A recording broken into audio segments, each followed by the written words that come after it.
What up, what up, what up? You already know what it is. It's your boy, Garcia the Barber, back at it on my platform, Talk Your Barber Shit.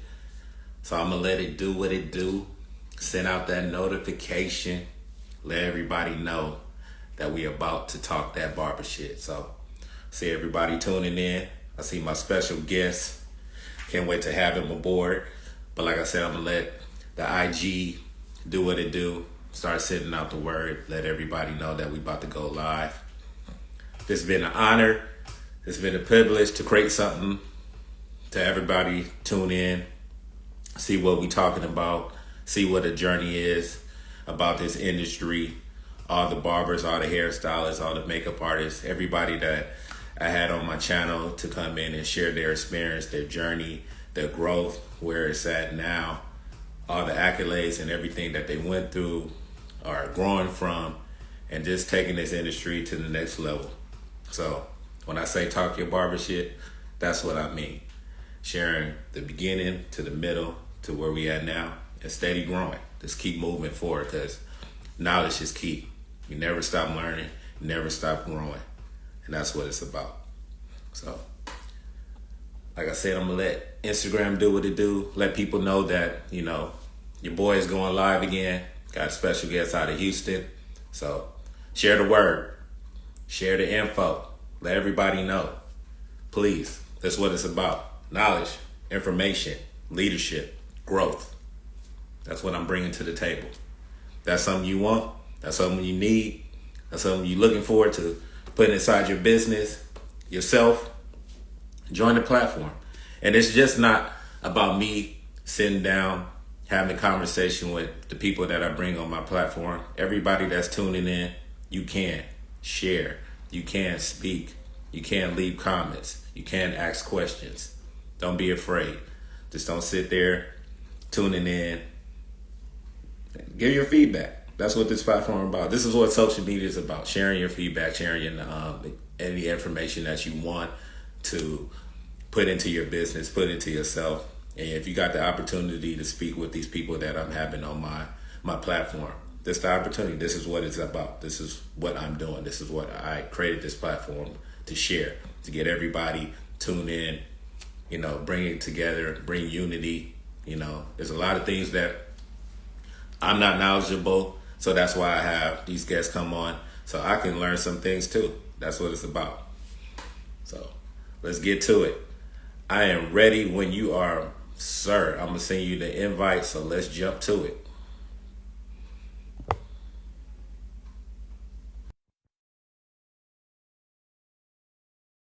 When you ready.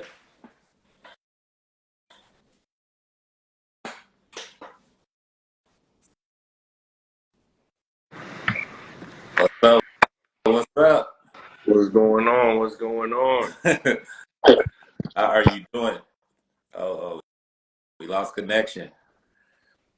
Let's try that again. Hold on. I'm gonna send you another invite.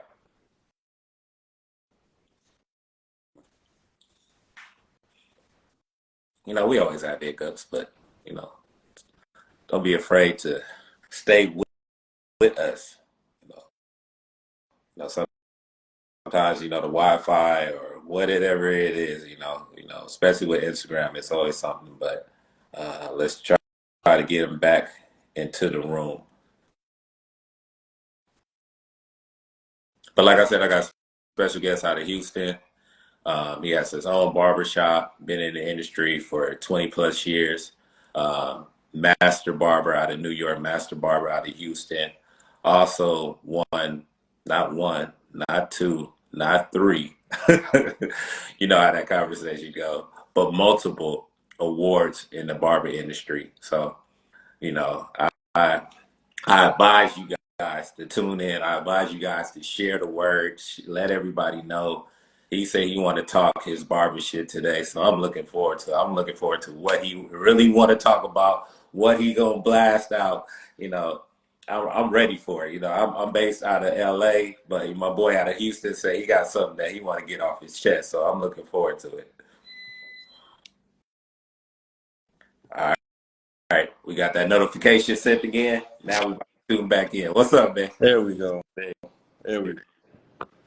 I'm back. All right.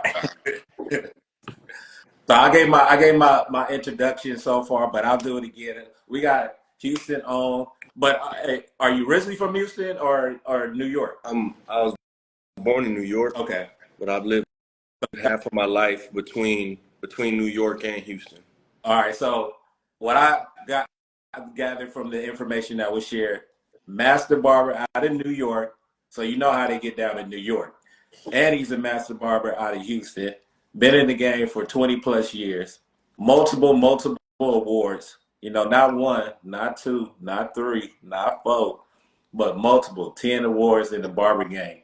And he's an owner out of Houston. Got his own barbershop. Got multiple hardworking staff members. We don't say employees, we say staff members because everybody's and they come together making something work. Oh man, what's going on? I think we're gonna have some issues today. I'm sorry, guys. You know, I don't know what's going on my boy's end. But it seems like he's losing signal. I hope. Let me know if y'all can hear me pretty well. Let me know if y'all can hear him. If it's glitching, let me know. You know, share what's going on.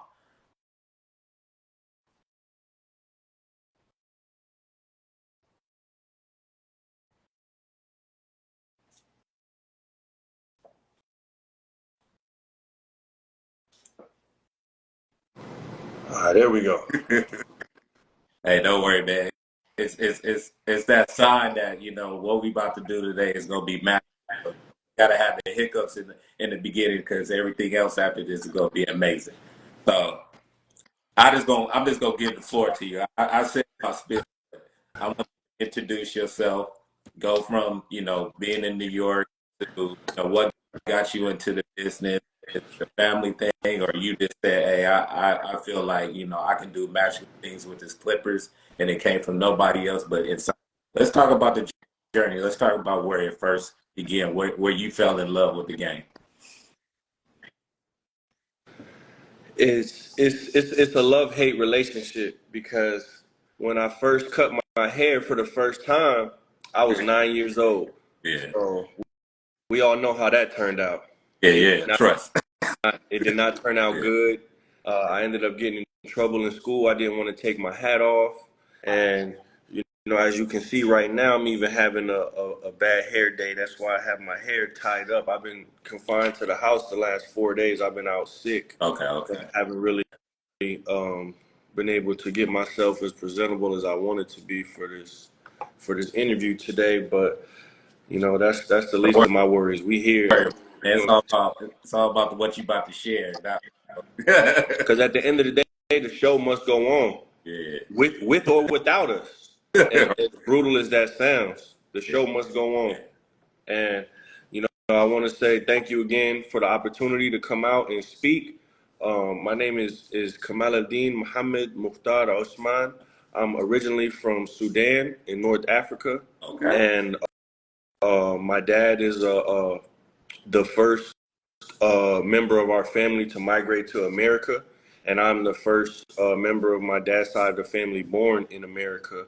Nice. So I've been blessed with the opportunities and the freedoms that America provides, and I don't want to take it for granted. I see plenty people, black, white, Hispanic, whatever, just taking what we have for granted because they haven't seen less. They haven't been to a third world country before. They haven't took a shit in the floor before. And you know, they haven't seen things where you go to places and they don't have toilet paper and you have to use your left hand. Oh well, yeah. And still see people who are happier than people that I see riding around with Benzes and Bentleys. Yeah. Yeah. So seeing and I was able to travel to Sudan 3 times in my lifetime, and it brought perspective to my life at an early age. Yeah. I'm bilingual as well. I speak Arabic, I speak English, I'm trilingual, and I speak Spanish as well. And I never stop learning. I'm not gonna stop learning until the day I'm in the dirt. And 25 years, 26 years in the industry, I'm still learning. I'm still asking questions. I'm still seeing what's going on in the mix because I want to know and I need to know because I want to keep growing. I want to keep growing. The world is steady turning. So if we're at a standstill, we get left behind. Facts. A stalemate is a loss to me, just as much as a checkmate. And I say that to say, if we do stand still and we stay stagnant and we stay content and we stay complacent, that still puts us behind. Rent's going up. Grapes are going up. Uh, Right. supplies are going up. I've had my shop 4 years now, and I opened up my shop January of 2020, and I had to close my shop down right when the pandemic hit. You know, and being a boss is the hardest thing to do, because when everything is running right, ain't nobody saying nothing. But let there be a stain on the wall. Everybody's pointing the finger at you. Everybody's pointing the finger at you. Everybody wants to see how you're going to react and what are you going to do. You know, Albert Einstein even said it in an interview. He put 100 equations on the chalkboard, and he left one of them wrong purposely. And everybody noticed the one wrong and didn't care for everything that was right. Yeah. And in today's society, as a leader, you have to be prepared for when they come down on you. Because as a leader, it all falls on you. Whether you're right or whether you're wrong, it all falls on you. Yeah.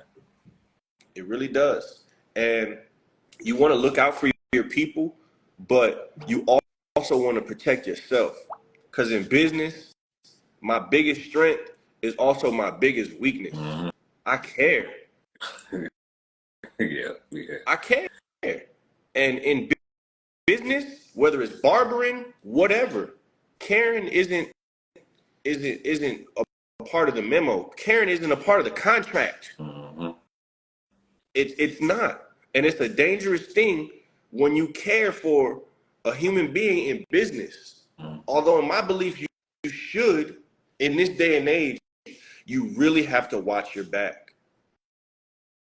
Yeah. You really do. That's why people have so many contracts and so much red tape. It's for protection. And growing up in New York, I breathed competition. You know, you had to pass 10 barbershops just to get to mine. So it's a part of my nature to be competitive. It's a part of my spirit. Now I'm going to be stepping on toes, of course, in this industry to get forward, but I'm not going to do it in a malicious way. I'm not going to do it in a degrading way.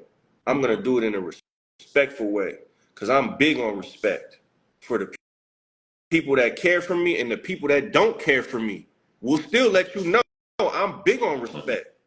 I give it freely, but at the end of the day, I do demand it, because I'm not going to let somebody just walk all over me in this industry. It's not fair, and life isn't fair.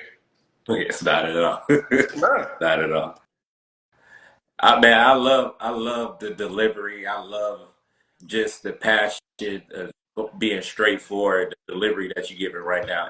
You know, I understand and I feel where you're coming from. And to be someone similar to what you were saying earlier, you know, my dad is from Belize. I got a chance to visit his home in a way, you know, things were before it kind of got a little bit more modernized. But as far as like the way they had to live, that the restroom in the back house in the field where, you know, it's not even in the household. You got to pour water in a bucket to take a shower or a bath and stuff. We had a big barrel Yeah. in Sudan. We had a big barrel. We had multiple estates. We had an estate in the city, so we had running water, and then we had an estate in the country. And Correct. that's where we used the water from the dam and the water from the wells. And that water is cold. You gotta sit it out in the sun, let it warm up. Yeah. Chino, what's going on? What's going on, y'all? You gotta put it out in the sun and let it warm up. And I'm grateful that I was able to witness these things, because, you know, material isn't everything. Yeah, right. I can take this shit off right now and I'm still gonna be me. Yeah, I was just about to say that. You gotta be you. It's not everything. Yeah. And there was a point in time in my life where I thought that once I achieved these certain materialistic things, that I would evolve. Ain't shit happened. Yeah. Oh, you can't say ain't shit happened. I mean, it To shows. me inside, Yeah, to me inside. yeah, On the outside looking in, people may look at me different, yeah, but on the inside, nothing really changed. And it further let me know that it's not just about materialistic things in yeah. this world. Like, of course, we want the spoils of war, and of course,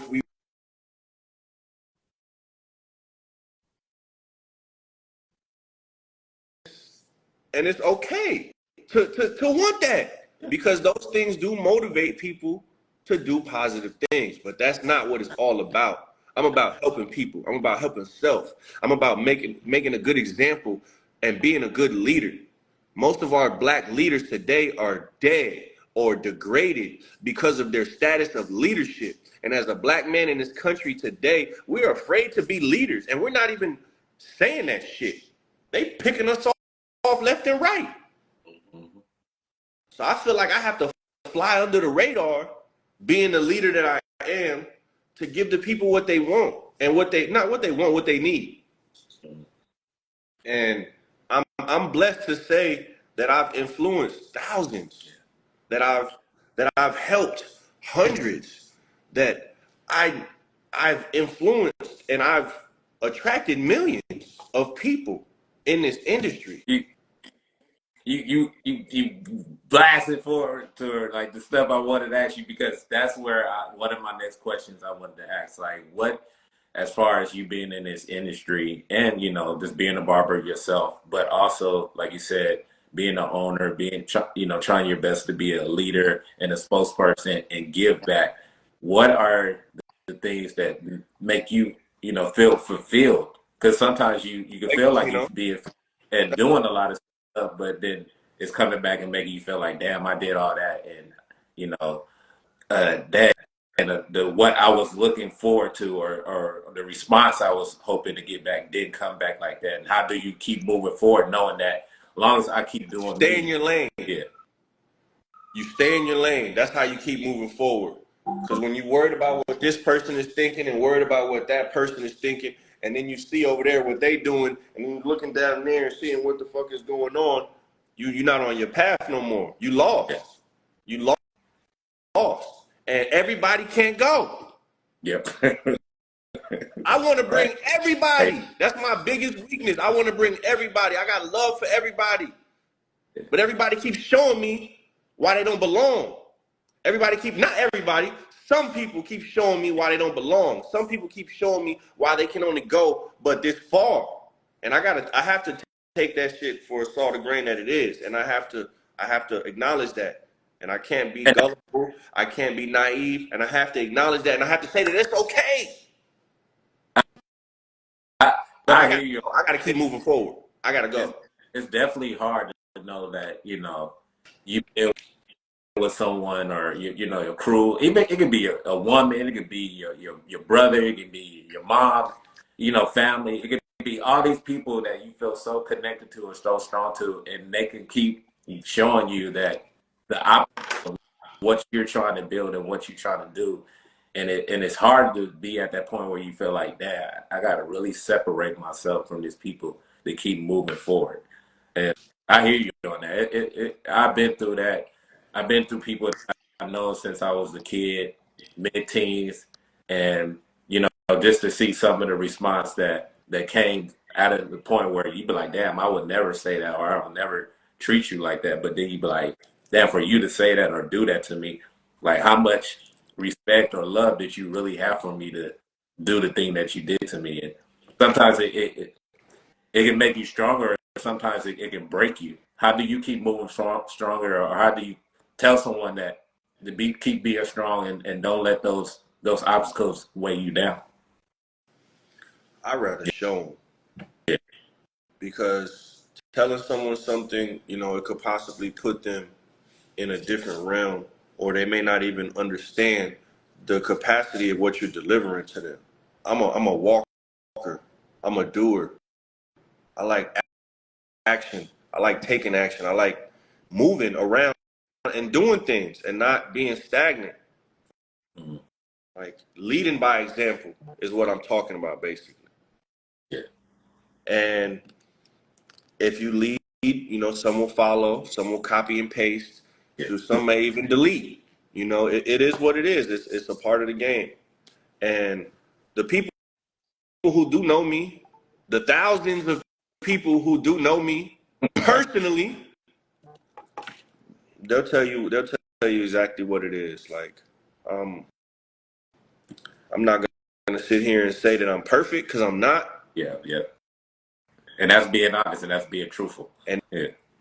there's some people that will tell you some negative things about me as well, and that's okay because I learn from my mistakes as well. And I don't just take my mistakes lightly. I learn from them. I acknowledge them. You have to acknowledge your mistakes if you want to move forward in life.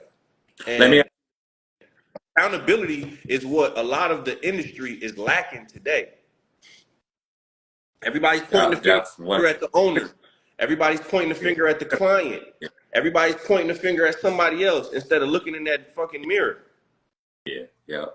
And that's what I have a problem with accountability. And people. I'm sorry to interrupt you. You know What'd you what's say? funny? Me and my lady did. I said, I'm sorry to interrupt you, but you just hit something right on the noggin. Me and my wife the other day, we was sitting down and we like writing out our list of things that we want to accomplish for the new year. And we put like, okay, what is one word that we want to stick to that it's like something that we want to represent throughout the whole year of 2024. And accountability was the word that I used. And I love that you just said that. That's crazy. That I was just thinking that yesterday, and then you brought it right up and said accountability. Yeah. I've had barbers come and go in my shop. I've had barbers stay. I've had barbers do whatever. But the ones who hold themselves accountable, whether they stay with me or not, they're always flourishing. They're always growing. But a closed mouth is never going to get fed, for one. Yeah. And if you're fearful to bring your issues to me, then I am your issue. Mm-hmm. Because Mm-hmm. what are we really doing? And where are we really going with this if you're not going to sit down and tell me as a real friend where I messed up? Mm-hmm. Now I have to cut you off because now you have me walking around. You see me making mistakes and you're not saying nothing about it.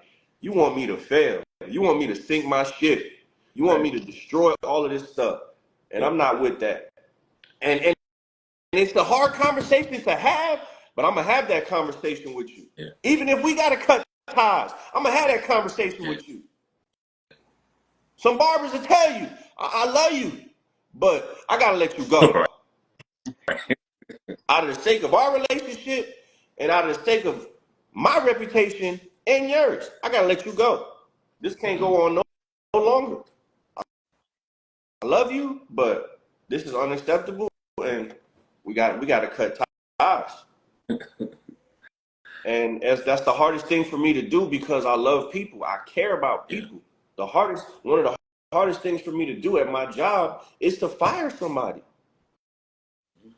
We make 6 figures at Houston 55 Barber Studio. You think I want to take that off your plate? You got a house, you got a mortgage, you got cars, you got kids.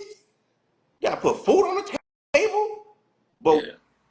once I stopped realizing that I'm not the one taking this opportunity from people, I'm the one giving it to people, it made things click a lot different for me.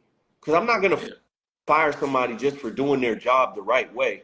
Nobody will never tell you that shit about me. Mm-hmm.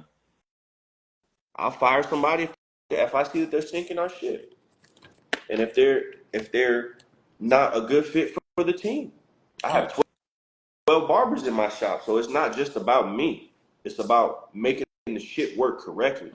So there are times where we've had bad apples that ruffled other feathers. So we had to let them go. Yeah. Because one bad apple will spoil the bunch. It really will. Yeah.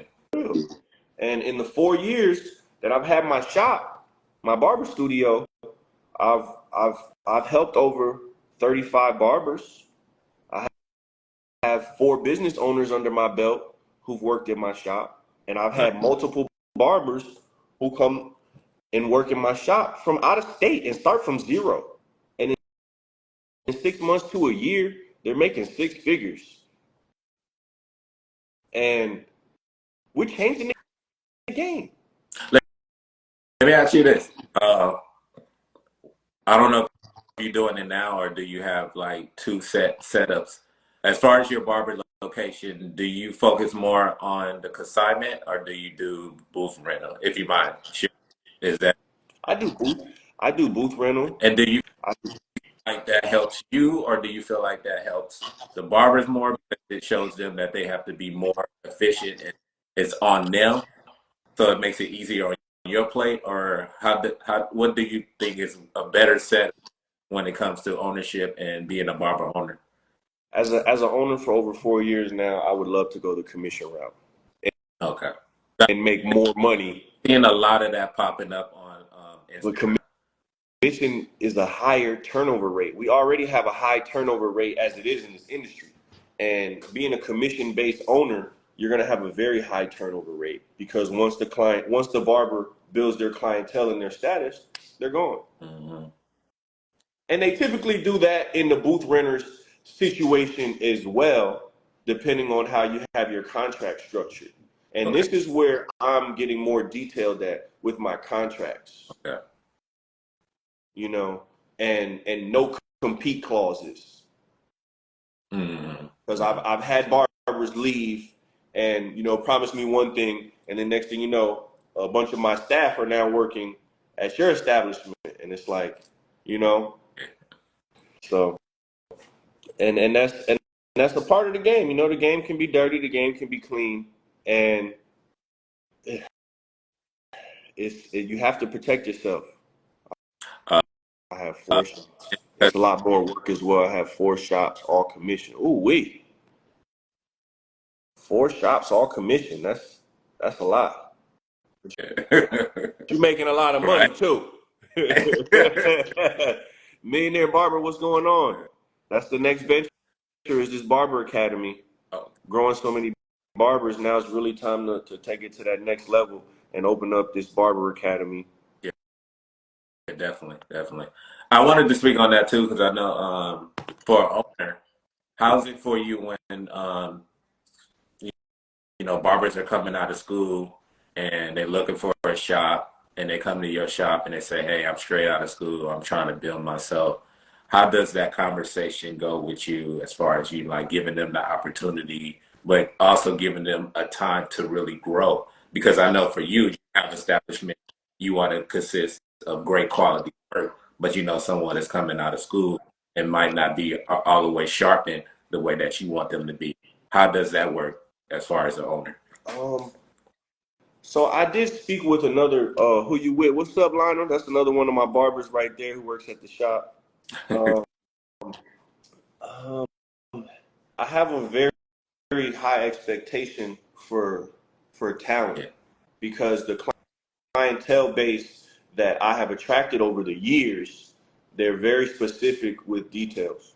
right. So you have to be able to already have tapped into a certain level of talent to be able to sit at this table. It's a high volume shop, and the clients will pick you apart Yeah, right. because the clients that we deal with, they have the eye of a barber, they have the eye of a stylist, they have the eye for and the knack for detail. So when they sit in your chair, a lot of times they don't even have to look in the mirror to know if you're doing a good job or not. They can feel it. They can feel it. Yeah. I had a client come in and I looked at him crazy, but it took a while for me to digest what he was saying. I had a newer barber in the shop and I said, okay, we can sit you with him. I'm booked. You can't just come in and get me. It doesn't work that way. You have to book and you have to wait. You just can't come in with me. I'm booked. So I wanted to sit him with a barber and he looked at him And you know what he told me? He said he doesn't like the way he's moving his hand. He said he's not moving his hand correctly. I don't like how he's moving his hand. And I said, what? Really? Yeah, I can feel it. Yeah. And I said, he said, he said, I've been watching you. I've been watching you, and this is what I want right here. What am I supposed to say? You know, so it's happened plenty of times. So when I do my interviews, I'm very thorough as far as a talent standpoint, as far as a mental standpoint, as far as a work ethic standpoint, professionalism. I'm looking at a collective view. I'm not just looking at can you cut. I've had fire barbers before that can cut, but they came in my shop and ruffled everybody's feathers, including the clients. It's not what I'm looking for. You know, I'm looking for barbers who come in here and put in work and be themselves, but also handle business accordingly. As a barber, we had the freedom to be and do as we choose. This is why we don't have no dress code. It's why I could put on a do-rag and some shades and dress how I want to. That's why I love this industry, because of the freedom. But that freedom will get you jammed up too. Yeah. Speak on it. And don't think that just because you have freedom, you can do whatever the F you want. There's still rules and regulations to life. And I've met plenty of people that just don't follow the laws of life, that just don't care. And that's okay too. Those are the risk takers. Those are the entrepreneurs. Those are the hustlers. Those are the go-getters. You know what I love, like, because I've always been someone that always wanted to carry myself a certain way. As an owner, and like I said, speaking back to what we were just talking about earlier, you know, when somebody comes to your shop, you know, when we used to go on job interviews, we knew that we had to present ourselves a certain way for the job. Absolutely. I notice when barbers go to a barber shop, they don't present themselves a certain way when they're looking for a job. I had a barber come in,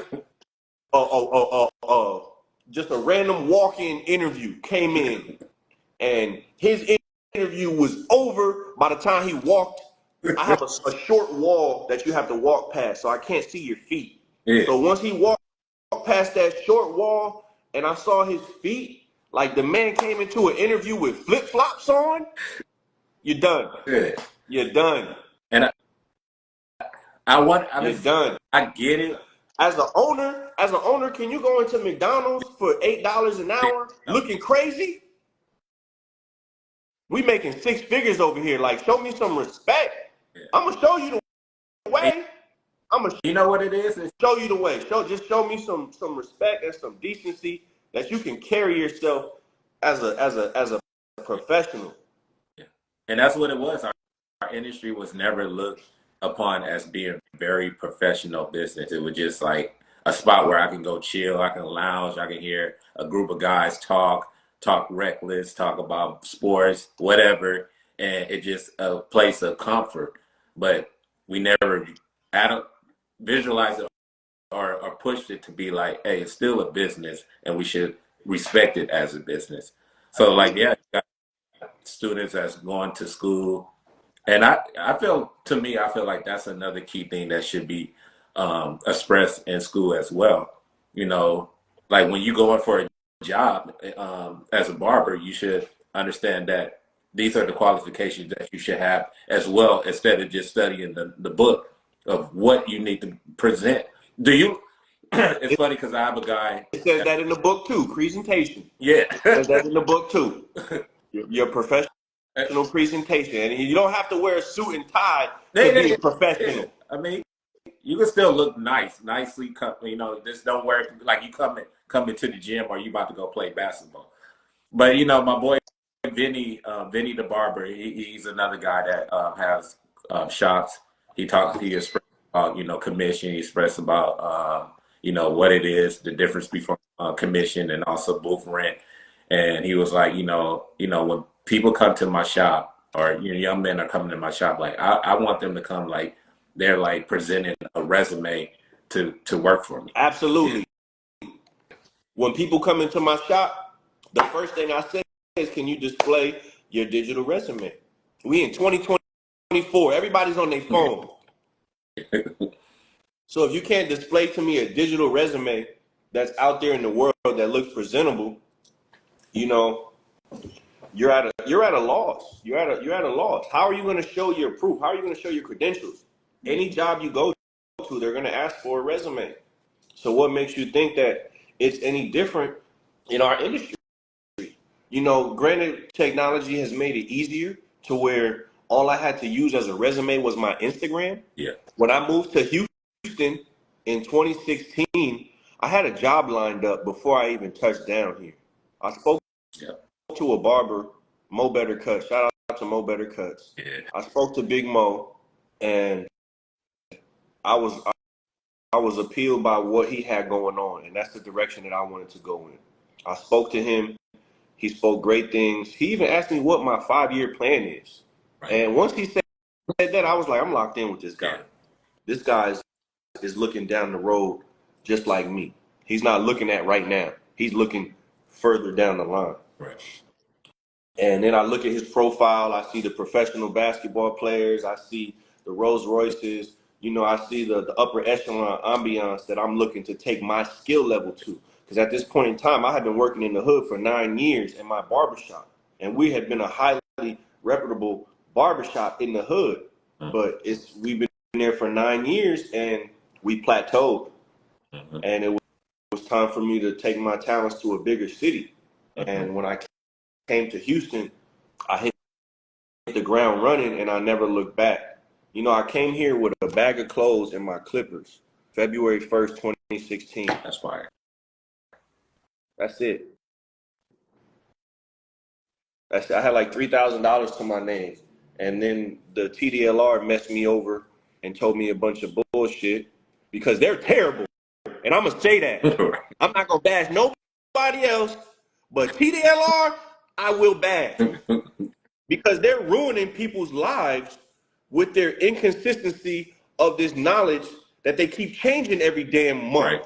I spoke to the representative and they told me, pay this $50, fill out this reciprocity form, and you can transfer your license of 9 years in New York to Texas. I get to Texas, they told me some different shit. Yeah. And I'm like, what the fuck? Like, this is TDLR. You guys should not be lying to people. You guys should not be giving out false information. You guys should not be speaking on stuff that you do not know about. Because this is my life in your hands.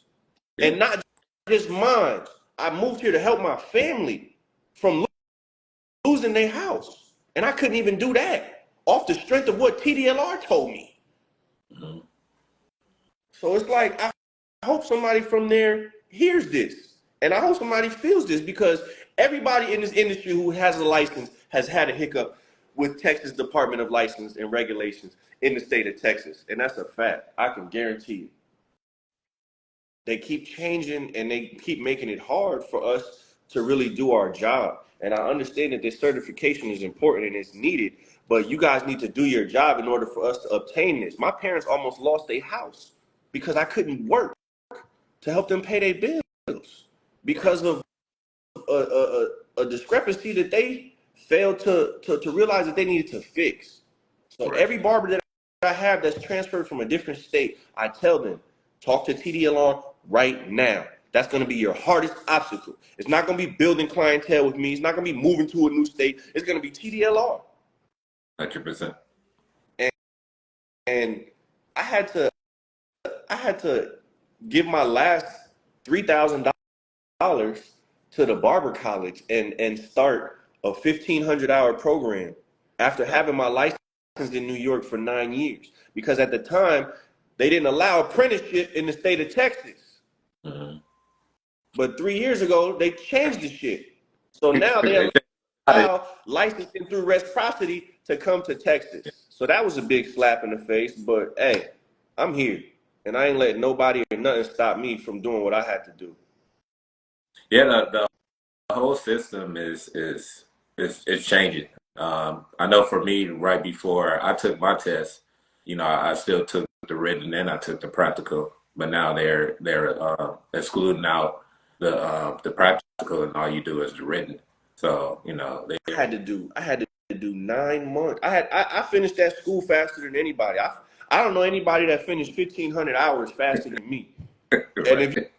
you know anybody that did, let me know. Because I finished 1,500 hours in 7 months. Yeah, yeah. I went All day and night. I went to day school and night school. right. Sacrifice. Yeah, Purvis, because I went there day and night. Man, So it's what? like nobody can sit here and tell me that I didn't struggle. I went to barber college with no money, no car. I had a room in my dad's house, and they packed me a lunch every day. I got dropped off at that school, and I found a fucking way home. The students at the barber college, they held me up high because of the knowledge that I had. And I care about people.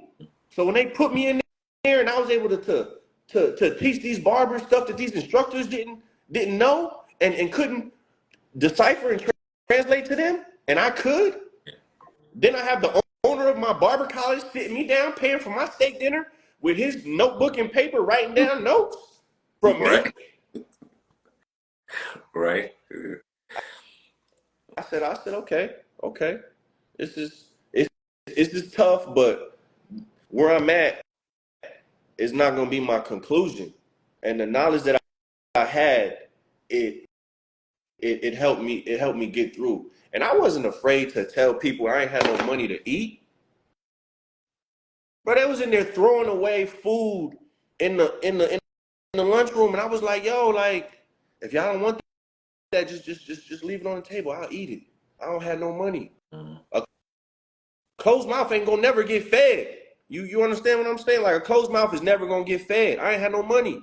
I ain't had no card.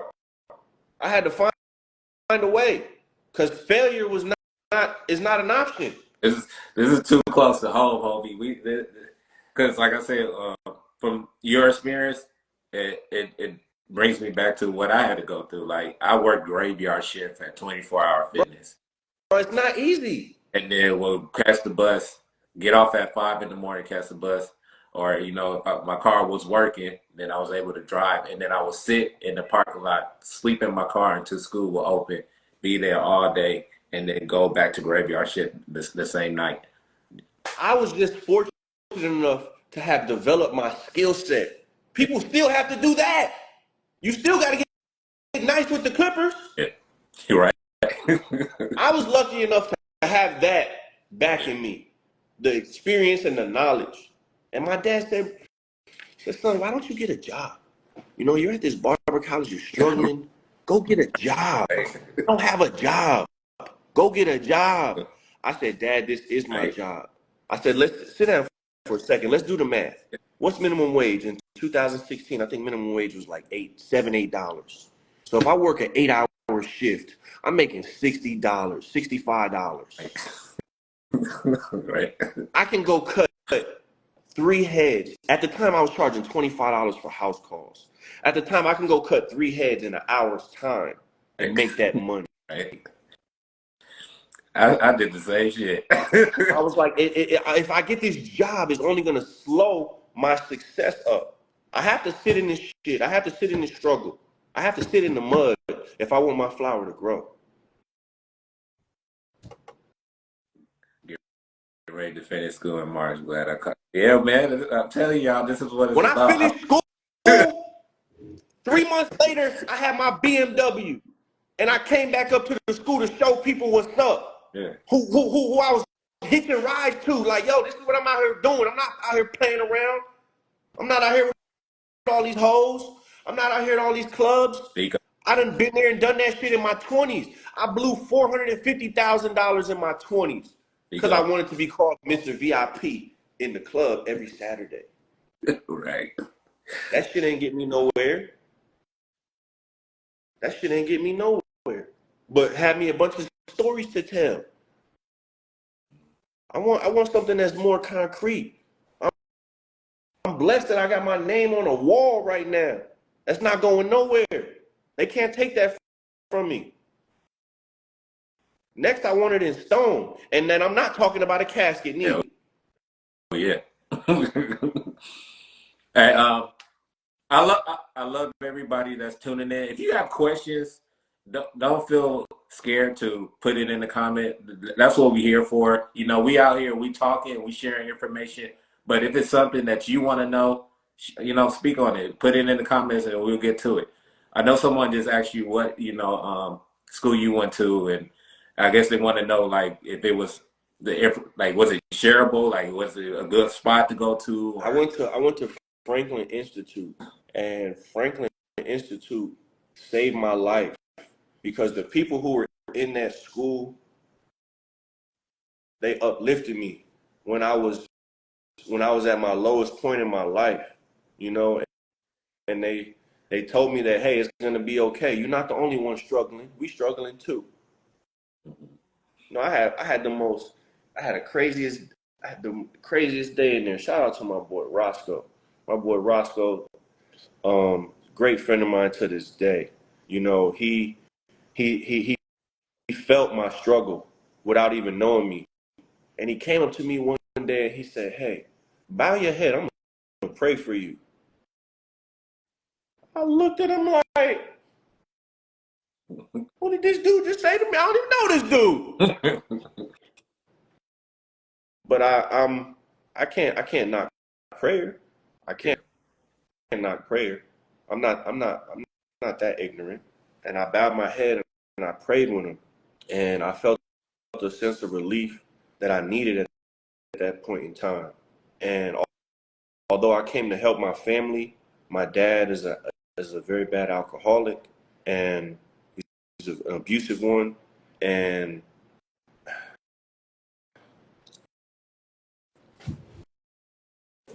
when I came here to help my family, I really came here to protect my family from my dad and from what I went through and what I've witnessed. And forgiveness is a big part of life because my dad has been working at my barbershop for the last 4 years by my side.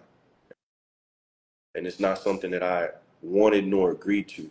But if I want to move forward in life, I have to forgive people and not for them, for me to let go of that hate and that animosity that I'm dealing with. And my dad still works at my shop to this day of 4 years, and he's a recovering alcoholic. He's doing a lot better. He's not abusing my family, and things have been getting better internally with our family. And it's a struggle that we've been dealing with since I left here in 2004 when I was 17 years old. I ran away from my home because my dad is a very bad alcoholic, and I had two options that day. It was either kill him or walk out the door. Yeah. So I ran away, and I got two younger siblings by him, and I don't want to see them struggle the way I did. So I had just got appointed my barbershop in New York that I started as a student, and I had just got appointed the barbershop as the owner. And I had worked at that shop for 8 years. And the ninth year, I had became the boss of the shop. I became my boss's boss, and I was flourishing. And he didn't like that, and he stabbed me in the back and stole my barbers. Went to another shop, and it was around the time when I was expanding into my second shop in my city.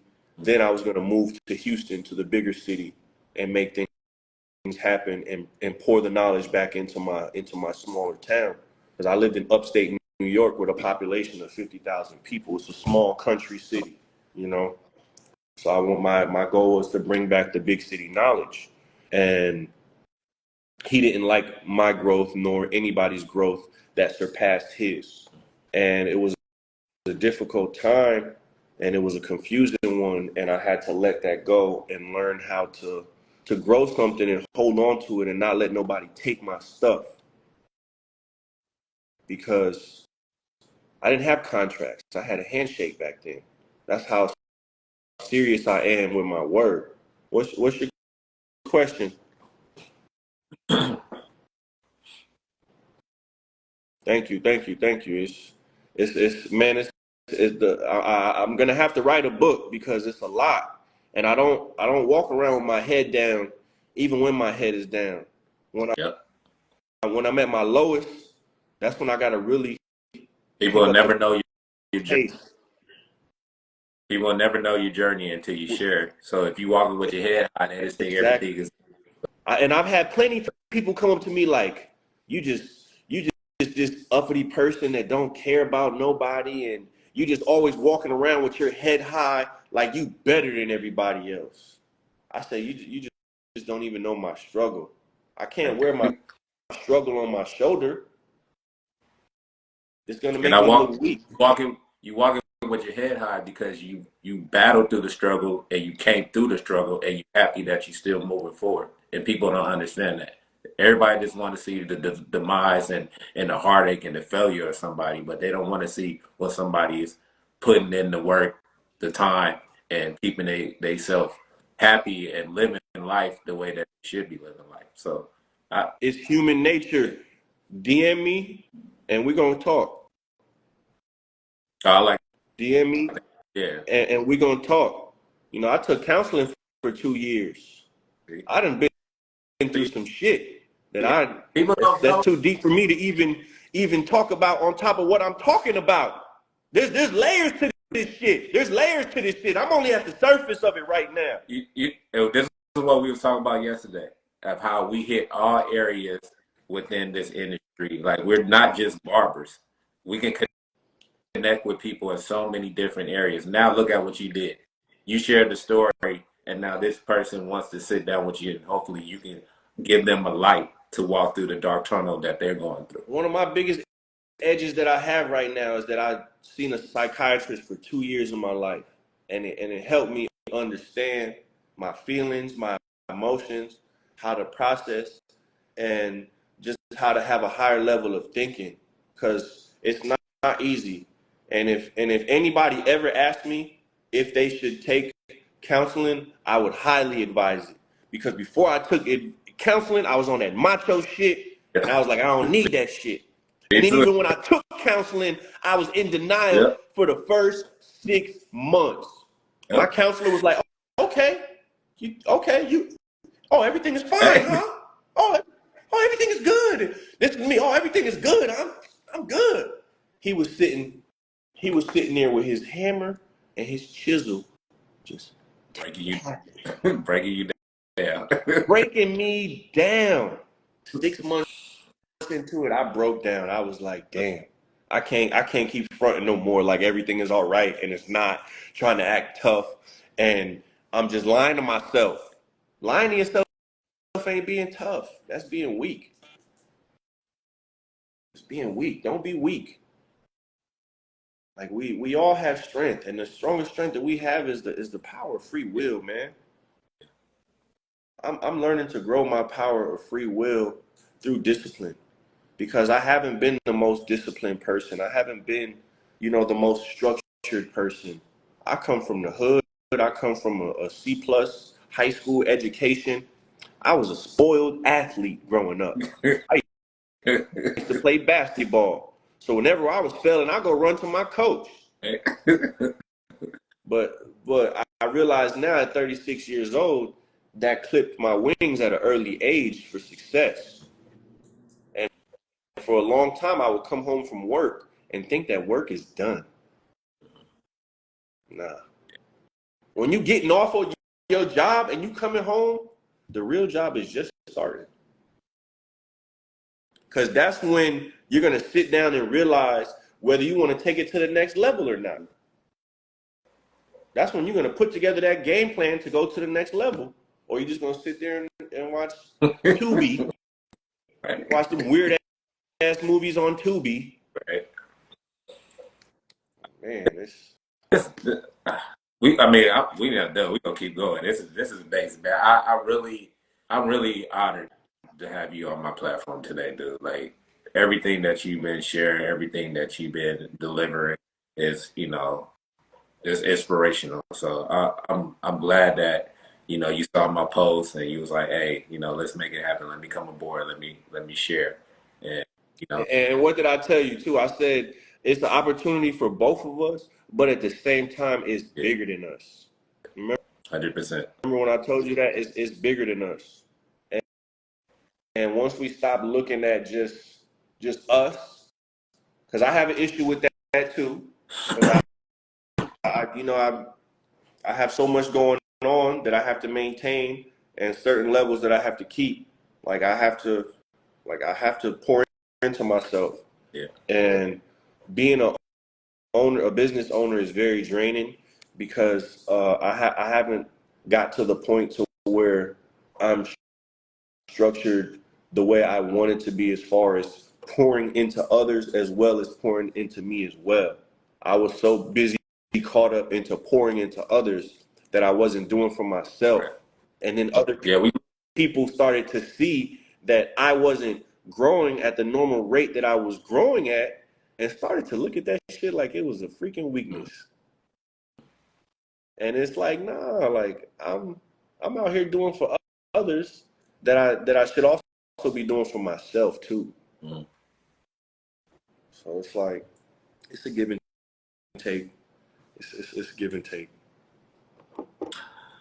I mean, I know we've been talking about it all through our interview today, but what is it that you would like to see more of in our industry collectively that you feel like is still missing?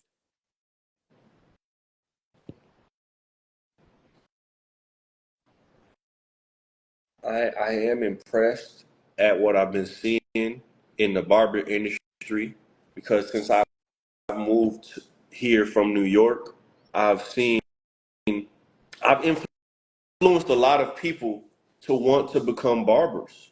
Okay. And Yeah. that's a blessing. You know, I'm the first barber to move out of my hood and become successful in a completely different state.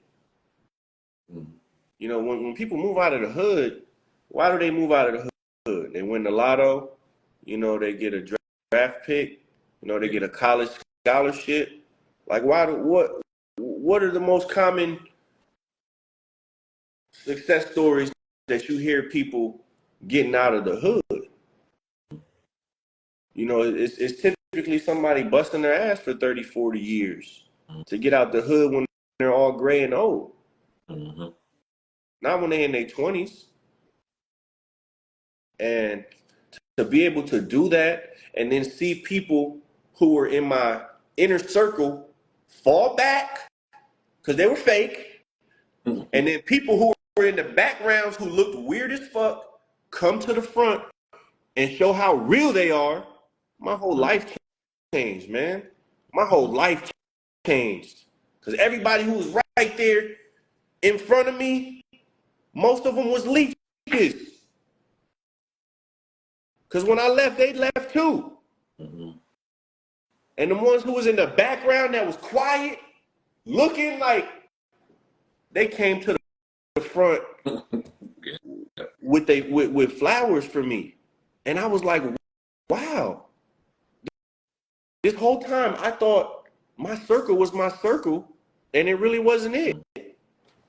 And it's it's man, like oh, it's a lot.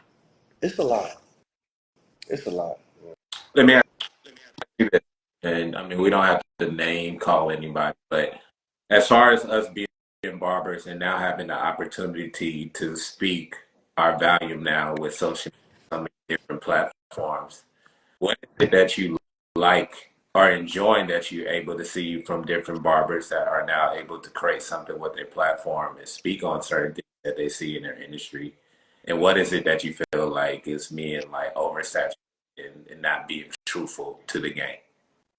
I love that the knowledge is there.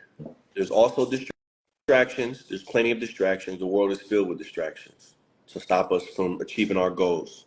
JJ, what's happening? 4K, Pristine of Houston. That's another barbershop owner right there out here. Welcome, welcome. Um, I got a lot going on in my head. Could you repeat that question one more time?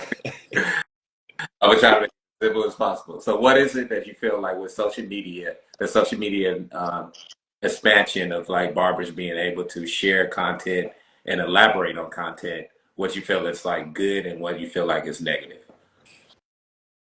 I love the fact that people are sharing the knowledge, but I do notice that a lot of the industry has been creating um, a facade and a mirage of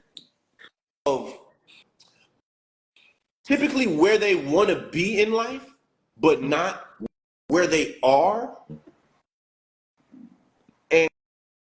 And I want to,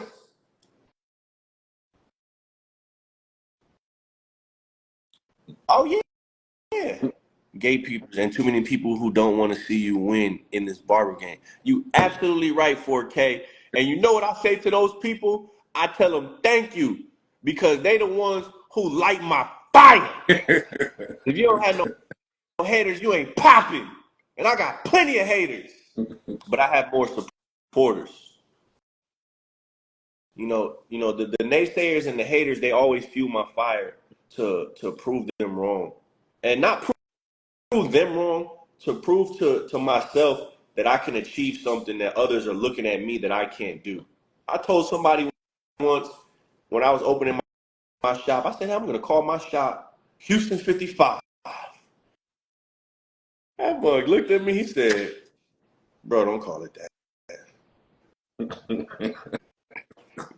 And that's what I had to do because that's not what I wanted to do.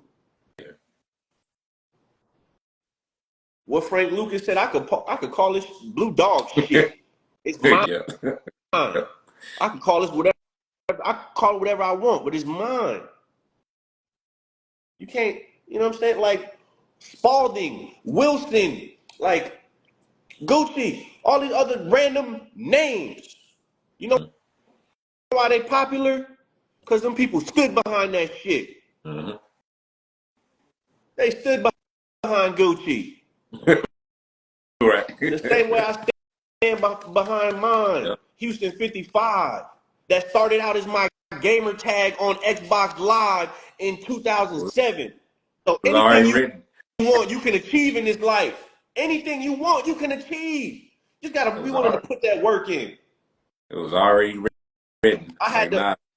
I had to put that controller down because this 55 has a lot more meaning than people know. This is my heartbeat. People are like, what's the 55? I said, that's my heart. That's why I wear it right there.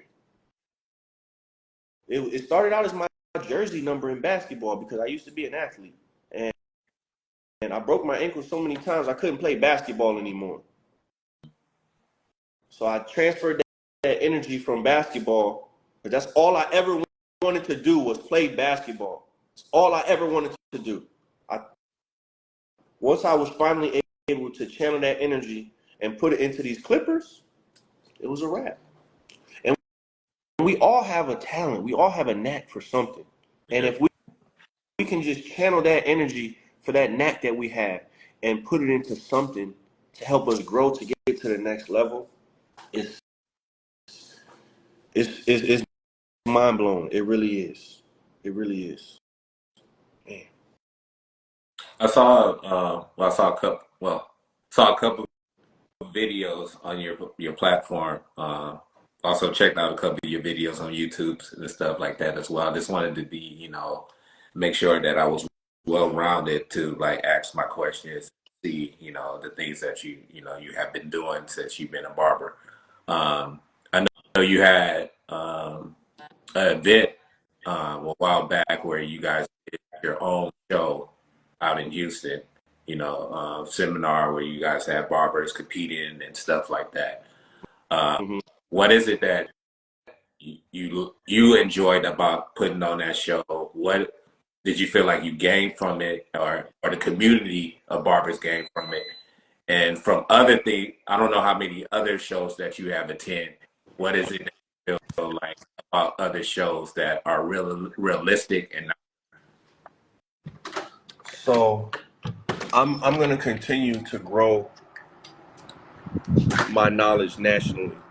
And I say that to say that I've taken classes and mentorships from barbers all over the country, and I'm still learning, even at the status that I'm at today. I never stop learning. Every time I go to an event, I always run to the big fish. I always shadow them. I always see what their next move is or what they got going on and see what it is, they're doing, because it's inspiring me and others to take our craft to the next level. I've competed on the highest stages. I've competed on the smallest stages. I've competed in the Connecticut Barber Expo. I've competed in small hole in the wall expos. And I take something from every one of them, whether I'm giving knowledge or receiving it. Something is always happening. Whether I'm touching a new barber, whether I'm inspiring a new barber, whether I'm being inspired or gaining knowledge from one. Something is always happening.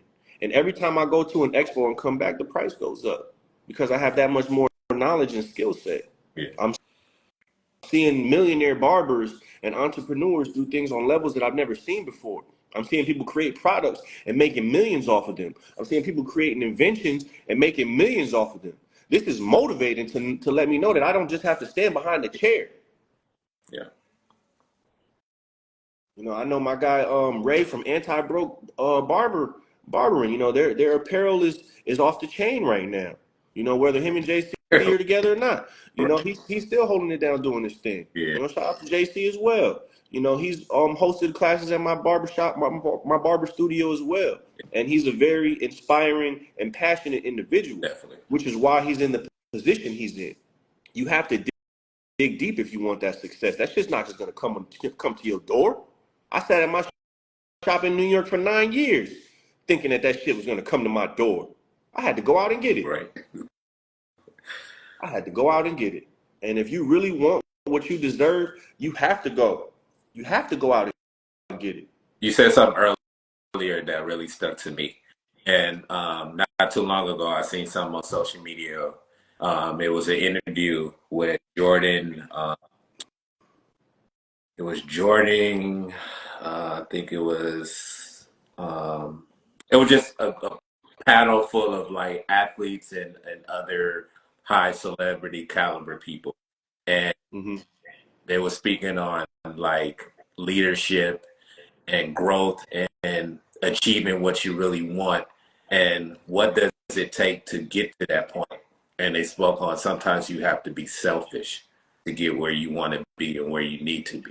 How do you feel about that? Like, That word, that statement can be misinterpreted by many, and it also has been misinterpreted by me. But they also are correct. That's part of staying in your lane and staying focused. If you have a journey and a path, you have to stay on that. And the moment you step off that path to help someone else, even though that's an admirable thing to do, helping others, it takes energy and takes you off of your path of focus. So, when you get on the airplane, they tell you to secure your oxygen mask first and then help someone correct. else. So that saying is help yourself first and create a solid foundation in yourself first so that you can help and inspire others. Correct. Because if you a damaged motherfucker, you gonna damage the next one that coming your way. But if you are a strong, confident, solid individual, that could possibly rub off in the right way with somebody else. You get what I'm saying? I do. Um, And I'm learning that too, because my biggest strength is my biggest weakness. yeah. You know, I'm when I see other people in need, or other people that need help, sometimes I do feel like it's my duty to help because of the position that I'm in as a leader. And let me ask you a question on that as well. So, barbers claim I'm self-employed. I don't need anybody to help me. But when they walk into a barber shop, they want the barber owner to help them with a lot of things that they feel like they're missing out on, which is Mhm. marketing, which is advertising, which is like, are you bringing more barbers to the, I mean, more customers to the shop? Like they want you to channel all these things that they feel like they're missing, but at the end of the day, they still come to you and be like, I'm self-employed. I'm not an employee. I'm gonna sound a little rough on this next Okay. statement, but I'm very easy with my staff. All I'm right. very easy, I'm very polite, and I'm very respectful with my staff. A lot of people nowadays don't know how to fall in line. A lot of people don't know how to be led. A lot of people don't know how to wax on and wax off before they kick somebody's ass. Right. They want all that shit, but they don't want to do and take the necessary steps that it takes to get to that point. And that's the part that I have a big problem with. It's a lot of lazy individuals in this industry. It's a lot of people taking shortcuts in this industry. It's a lot of people shortchanging and wondering why they got the short end of the stick and not the big Cuban link. Talk about it. I like that. And it's and I say that to say I had to do my part when I was in barber college and play my part. I had to do my part when I worked at that shop for 9 years and played my part. Fat Joe said it best when he was with Big Pun. He was number 2 and he wasn't ashamed of it. Some people need to learn how to follow before they can lead. Right. Leaders aren't just born; they're taught. Yes, we have it in us, but we also there's things we have to learn and steps we have to take to sit at that table. Right. And people nowadays want the shortcut and then want to point the finger at everybody else, and that's the shit that I have a problem with. Right. Because if y'all sit here and listen to all the shit that I've been through, y'all wouldn't have survived halfway through my story. So I'm able to sit here with a smile on my face and be content today because of the struggles that I've been through and how thick my skin has gotten over the years and the scars that I had to heal from. Let's channel on that as well. That's a lot of things that's not being spoke about as well, because we're always delivering ourselves to other people, especially you. You got to deliver yourself to your clients, and you got to deliver yourself to your business and your staff. How do you find time to mentally focus on yourself and push out all the stuff that you're dealing with, so you don't break down? We don't talk about the mental issues that can occur in our business as well. Well, How I'm do just coming off of a breakdown. I missed work Friday, Saturday. I was out yesterday, and I just woke up today. I've been out for 4 days, and I lost 11 pounds. I'm messed up right now, but the show yeah, must go on. And at the end of the day, it's not for the weak, man. This is not for the yeah. weak, if, especially when you're in a position of leadership. Like it's not for the weak. And when you display weakness, the sharks come.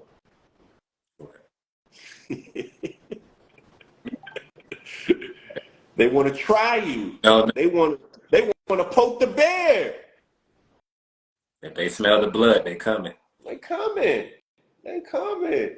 And it's a constant battle. I've been working on my health, but I've been doing too much, and my body just shut down on me. Yeah, My body shut down on me. I missed work this whole weekend. I'm sitting here. I've been in the house. I couldn't go get a haircut. I couldn't go get my hair done. I wanted to look presentable for this meeting, but I said, you know what? Put that shit on the back burner. That's the least of my worries. But I'm very particular about my appearance because I love my hair and I love this hair industry and I take my hair very seriously. I take pride in my hair because this is what I yeah. do, and this is what I've been doing since I was 9 years old. I'm 30. I'm gonna be 37 this year. Like I'm gonna be that 80-year-old barber still cutting Right. hair, But doing it for this relaxation. Yeah. doing it because I want to, not because I have to. You know, somebody told me the other day, they said, man, you're gonna be rich, man. You're gonna be rich. I said, man, I'm already Yeah, I rich. love I'm that. Yeah. already rich because I'm doing what I love to do. and I'm helping people in doing it. I love superhero movies, man.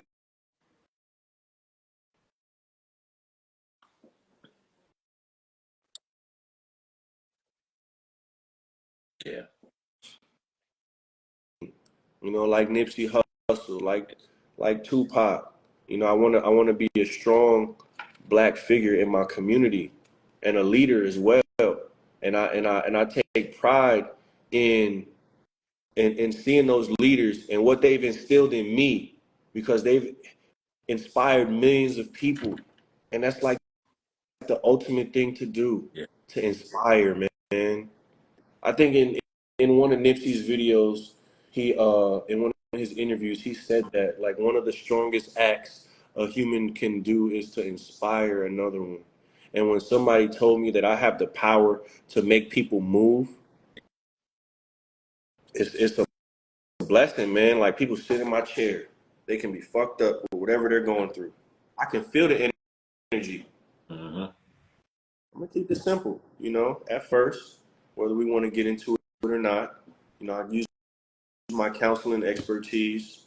I use my just personal just judgment and just try to pour into people to give them to bring them to nurse them back into health, because that's what separates me from being a barber. I'm not a barber anymore. I'm an artist. I'm a counselor. I'm a pillar in the community. Like it's bigger than barbering. And once you can tap into that graduation level of it just be bigger than clippers, and you just sitting there dry cutting all day with your fucking headphones in, not pouring anything into your I client. don't understand that. Yeah. That. I mean, everybody's different, and then you know that is a good time for you to focus, and then also practice your artistry. That's just not for me. Yeah. And there's 1,000 ways to skin a cat, and Yeah. it's just not my thing. I'd rather pour into you, and and watch you grow. Because if you're a client of mine, you're an investment of Yeah. mine. I don't want any of my investments to fail. Right. I don't want any of my clients to fail. I don't want any of my friends to fail. You become a friend through building, you become a friend of mine now that I'm at this new level by building our business relationship together. Mm-hmm. I don't just have friends anymore because I have too much to lose.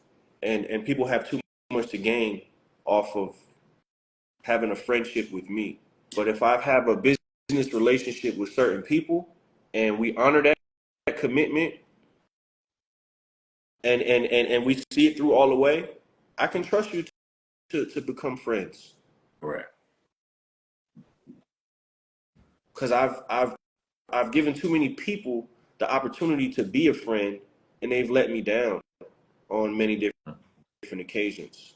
So now it's something that has to be earned. I love it. Um,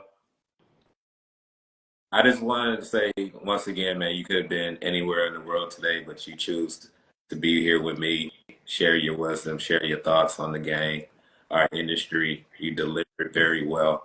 Um, I don't think I can ask for any more. I don't even know if I have any more questions because we covered every basis. I'm gonna give the audience, who who's still in, if you got questions, put it in the comments. Either myself or the guest will share his thoughts on it. But I want to give you the floor. I want you to speak on what you got coming up. If you want to share information about your business out in Houston, your crew. If you got products that you're working on that you're able to share and let people know how to get some of the products or what the products are, what it's used for. Like, I'm just gonna give you the floor. I want you to do your thing. Okay. I've been very fortunate to have run a successful business now for the past 4 years. Last year, Houston 55 Barber Studio, we grossed over $1.3 million as a collective whole between everybody's income, which makes us $1 million entity now. And last year, 8 of the 12 barbers cleared 6 figures. and that's because they were there longer than a year. Um, and it's it's it's not easy, you know, but it's what I love to do. So I'm willing to put the work in. I really am. Mm. And to anybody out there, you can look us up. It's real easy. I keep it simple. Houston 55 is everything. It's the LLC, it's the Instagram, it's the Facebook, it's the .com, it's the Google. Type in Houston 55. If you want to see or know anything about what we have going on with the brand, I put it all out there, really. Yeah. I really put it all out there because I want to be in the light. I want more people to see our business. I want our business to keep growing. And if you want it to keep growing, you have to step into the light. But just know when you step into the light, you have to do it diligently and make sure that you take your steps correctly and you have your ducks lined up in a row. Right. Because the people will pick you apart if you don't have a correct presentation and a solid foundation. Yeah. And it takes time. It takes time to build. It just doesn't happen overnight consistently. Yes, there's plenty of success stories that happen overnight, but it's just not the consistent thing. Houston 55 was built one brick at a time. It wasn't built from some marketing firm that I had to pay money to because shit, they even burnt me on a couple $1,000s. Yelp as well. They burn you on money. Right. Google. So I just made sure to build it brick by brick and piece by piece, so that way no one can take away what I've built. And I just, it's the old fashioned way of mine, but it's just a way of mine. There's 1,000 ways to skin a cat, and this is just one method that I've used to help build it brick by brick. And I'm going to continue to build it. This is a great platform for me to help get Houston 55 brand out there. I want I Amen. want I want people to see more of Houston 55 because they don't see enough of it. And I would love for them to see more of what we have to offer and what we have going on. We're busy all the time. So we don't have the luxury to be online every day like a lot of these barbers do that be faking the funk. Right. I get some barbers that be online giving some fire content but cutting one head in a day. And it wasn't for no $300 neither.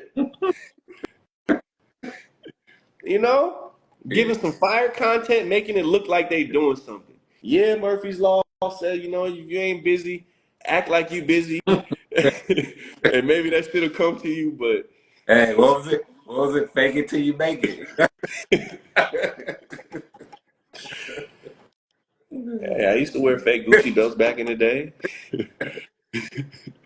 That was back in the day though, not no Right. more. No more. Not no more. I take the long way now because I appreciate stuff a lot more when I take the long way. There's something about hard work and sweat equity that gives a higher meaning and a higher value to things that just happen overnight. Houston, All right, I want to leave it with this. And you've been sharing this all through our conversation. Law of attraction. What does that mean to you? it means everything and nothing at the same time. Well, I like that. Okay, How express. you do anything in life is how you're gonna do everything. Yeah. A millionaire once told me that once. When I worked at Mo Better Cuts, this millionaire used to come in every Thursday to get his hair cut before the shop opened. He's pulling up in Aventadors, Rolls Royces. He's too much. He got too much. He don't want to be around. He got too much going on. He don't want to be around everybody just drooling over. You know what I'm saying? He don't want to be around all that stuff. He want to get in and get out, do his thing. I made it my business to be in there when he was in there. I ain't know no millionaires but him. I made it my business to be in there, and I wasn't doing shit. I ain't had no haircut. I was acting like I'm cleaning something up. I'm acting like I'm fixing some clippers. Hey, what y'all doing over here? Hey, what y'all over here doing? What y'all, what's the word of the day? And I got so consistent with coming in there every Thursday morning before the shop opening that every Thursday I would come in here, I would say, hey, what's the word of the day? And then one day he just got sick and tired of me. He was like, look, man, there's not no one thing that's just gonna happen that's just gonna turn you into a millionaire. You know, you gotta put the work in. And then that one day was the day that it finally clicked for me when he said, how you do anything is how you do everything. I was like, what? What are you talking about? You just ranting right now. You getting annoyed by me, so you just ranting. What are you really talking about? He's like, listen, man, when you wake up in the morning and you get dressed, you throw some shit on, or do you go in your closet and you iron something and you put something nice on? He said, I said, okay. He said, when you tie your shoe, do you tuck them laces in, or do you tie your shoe accordingly? Or do you just let your laces just flop all over the place? Shit, when you with your girl, do you satisfy your girl, or do you just, you know? Right. He kept going with it, and he kept giving me examples of how you do anything, whether it's the smallest thing from you tying your shoe or the biggest thing, you know, in your career that you have going on. How you do anything is how you do everything. And once I started to look at the small things that I was doing wrong in life and started to change those, it created a snowball effect and an avalanche. And to this day, I practice that. How you do anything is how you do everything. How do you handle adversity? How do you handle um hitting a brick wall? How do you handle getting fucked over? I love that. You show mercy, or do you kill? Right. Yeah. And that's the balance that I've been creating in my life. Because every day we work on creating a balance. Although we'll never achieve it, every day we work towards it. Balance is like an invisible thing that just sits there, like success. Yeah. What is success? Because there's no ceiling. Nope, not at all. There's no ceiling in the sky. Yeah. Man, you've been dropping jewels, man. Man, thank you, man. I really appreciate you. You know, I know this was not a working day for you, but you came to my platform and you really delivered. And however this played out, I'm glad that I got a chance to sit down with you and chop it up and hear your vision, hear your words, and your leadership. And I definitely want you. I'm hoping that you and the guy that you connected with, however that branches off, that the wisdom that you share with him is really going to open more lights and stuff. He's gonna be all right because he took the step that's Yeah, needed, and he put it out there. yeah. You And I, reached and I, out, and I say that to any and everybody. Don't be afraid to reach out for help. I didn't get to where I'm at by right? myself. Y'all be stupid as hell to think that I got to where I'm at by myself. Right. We're Yeah. not born with the knowledge. We have to go out and seek it. We have to go out and learn it. We have to go out and be taught certain things in order for us to build a collective effort to start creating things and become creators in this industry. And I love this industry. Like if you cut my arm right now, that shit'll bleed a barber pole. Right. Um, I've only worked two other jobs in my life. I was 16, I worked at Marshall's, and when I was 18, I worked at a telemarketing place for a year. And when I was 19 years old, I obtained my barber's license, and I haven't done anything else since. Even when COVID hit and they told me I couldn't work no more, cut hair in my house. Yeah. Because when I first started in this barber industry, the first job that I wanted to go get was working as a bag boy at the grocery market. I was a freshman in high school. I was old enough to get a job, and one of my friends was a senior in high school, and he had worked at the grocery store his whole high school career. He was able to buy clothes. He was able to save up to get him a car, a cell phone, get him a few things to get him by. And I was like, okay, I need that too. So let me go in here and get me a job at Fiesta. Fiesta is the supermarket out here. And I went to Fiesta and I walked in. I said, why's everything changed? We're all the bag boys. We're all the register, the cashier checkout Yeah. people. Automatic registers.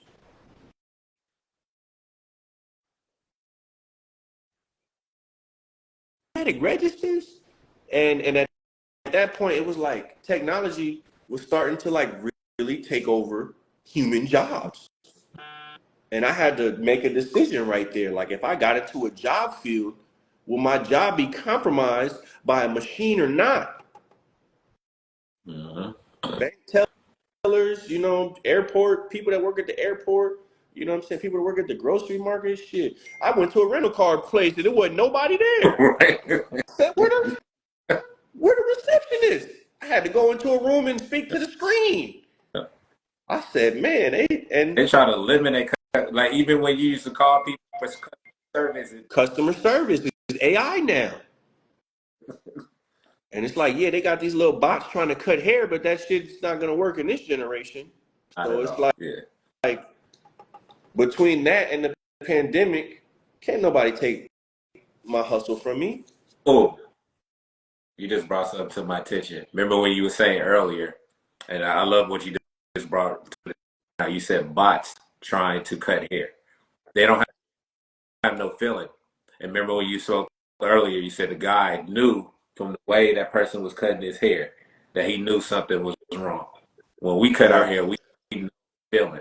We know what we're looking at. We know how to adjust. Which way to. How can you teach a robot to do that?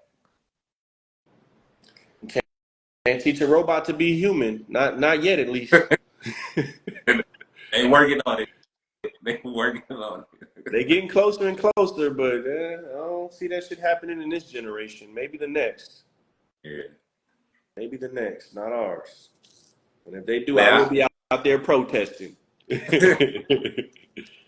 uh, is there anything that you felt that we missed out on within our conversation that you wanted to share? You know, I think on my end, I think I covered majority, but is it something that you thought about the other day or something that popped in your head this morning? You was like, oh, this might be a great discussion. um, we've had some really good talks, and I can't think of anything at the moment. I mean, I did discuss like accountability and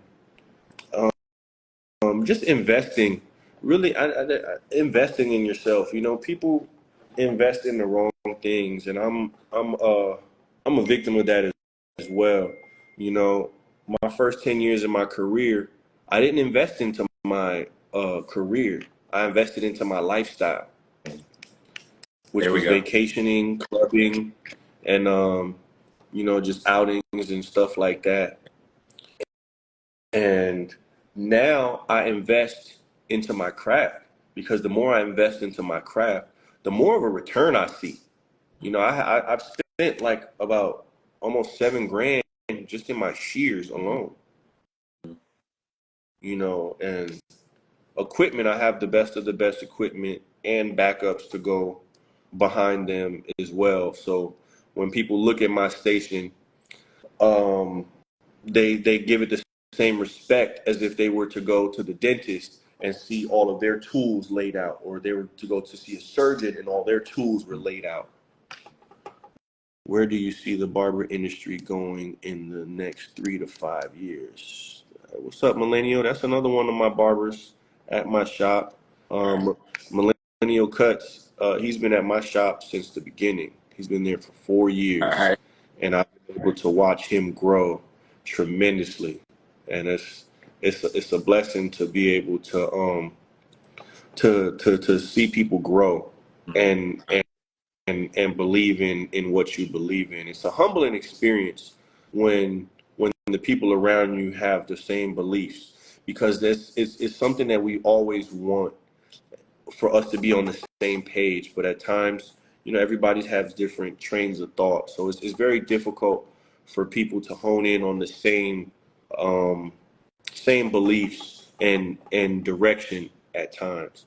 And he says, where do we see the barber industry going in the next 3 to 5 years? In the next 3 to 5 years, 60% of barbers should be making 6 figures because of the worldwide spread of the knowledge and the culture. When you have comedians and rappers Right. doing barber You're skits, right.